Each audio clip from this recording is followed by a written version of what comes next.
Hey you, is your thumbnail way too big just like mine? Well, let's make it smaller with Gimp. Open Gimp and click on File. Now, click on New, and when the image size box comes up, enter the dimensions of your thumbnail. When the layer comes up, lock it in.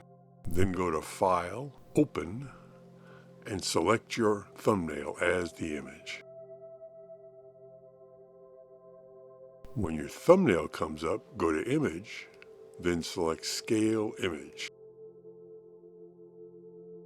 Now it's time to shrink your thumbnail. YouTube wants them to be 1280 by 720. You need to enter that dimension here.